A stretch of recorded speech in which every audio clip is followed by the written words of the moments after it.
Hey everybody, it's Haley, and today I'm going to be showing you how to make the very best Alfredo sauce in the world, and I will stand by that.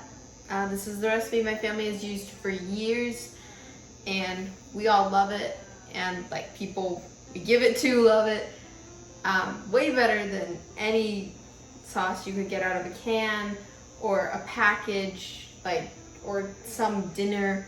And it's even better than any of the Alfredo sauces I've tried at restaurants, and I've ordered Alfredo a few different times, but it's never the same as when you make it at home, and I'm going to show you why today. It's going to be so amazing. So it's also a pretty easy dinner option. So if you're looking for something super delicious and easy and you love cheese, you will probably like this recipe. So you can see the ingredients in the description box below, and let's get started. So first we have the boring part. The water is going to boil for the pasta. Really for this you just follow the instructions on whatever pasta you're making. You could make your own homemade pasta. I should make a video about that. But today we're just using some packaged pasta. And then we're going to generously salt the water. I know this is a little controversial. Some people say add salt, oil, some people say I don't know, but we like to do salt. But honestly, this part, just do whatever makes you happy. Well, I gotta wait for my water to boil, but I will be back later. Here goes the pasta. Right, so my pasta's been boiling and it's time to test it. The way that we always test our pasta is by throwing it at the wall. I mean, you can also test it by just biting into it and seeing if that's how you like it, but this is kind of the more fun way. Okay, put this pasta. And if it sticks like that, your pasta is done. And then I'm draining my pasta and I'm not rinsing it because that washes off the starch, which helps the sauce to stick.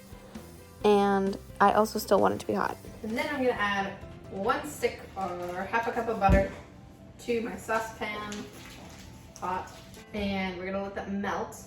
And then I'm gonna add a nice big spoonful of garlic. I would say this is about a tablespoon. Well, somewhere between 2 to 3 teaspoons of garlic, and I'm gonna put that in there with the butter. And you wanna saute your garlic so it's just cooked a little bit before we add in the other ingredients. And I'm also gonna add in my pepper right now. You could use white pepper if you don't want the black pepper flakes, but I don't mind. And of course you need salt. Salt is good. I would recommend under seasoning because later when we add the other ingredients you can always add more.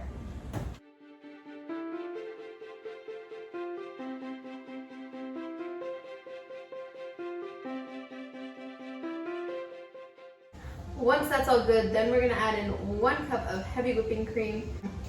And then we're gonna let it cook for a few more minutes to heat up the heavy cream and make sure it's nice and combined with the butter, because it's kind of gonna wanna separate it first.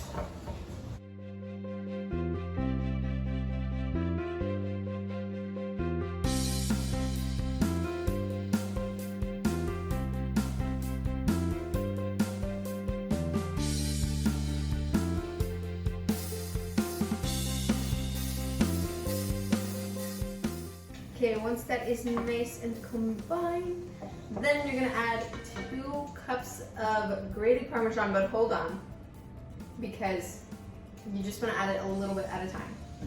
I'm just gonna add some, and then stir it in, and let it melt, and then add some, and let it melt.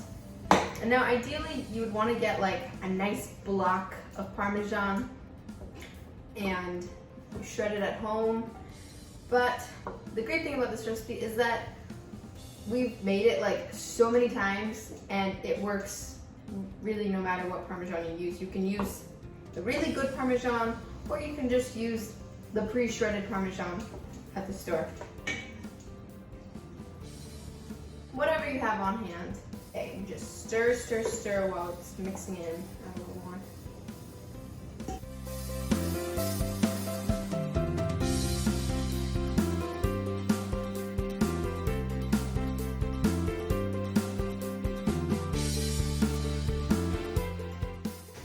You can look at it, see if it's the thickness that you want it to be, and you can taste it to see if you like it. Or more seasonings. And the reason it differs is because not all Parmesan is the same. And so I think mine is pretty thick this time, and so I'm gonna add some more cream. But it smells amazing.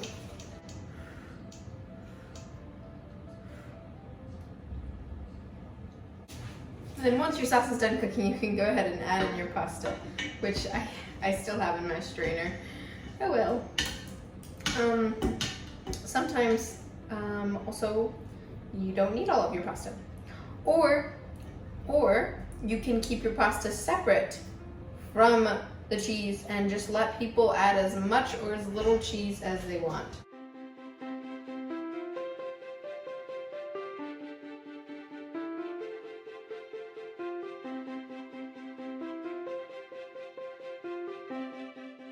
Right, now it's time for the real test, the taste test.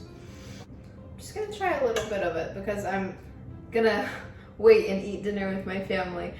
But I have to test it first to make sure it's not poisonous. Come onto my plate, noodles.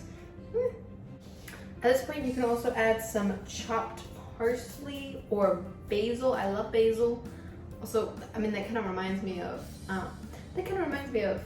pesto sauce. That's what it is. I really encourage you to just make this sauce your own. Do whatever makes your heart happy. It's cooking. It's not so precise as baking. You know, if you want to add more seasoning, go for it. You can add, or there's like so many different herbs you can add to this that would make it so delicious.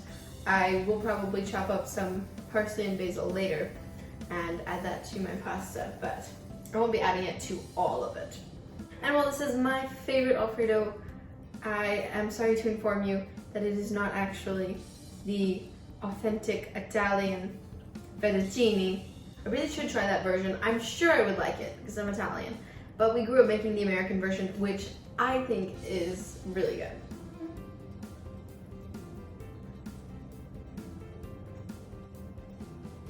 Oh my gosh.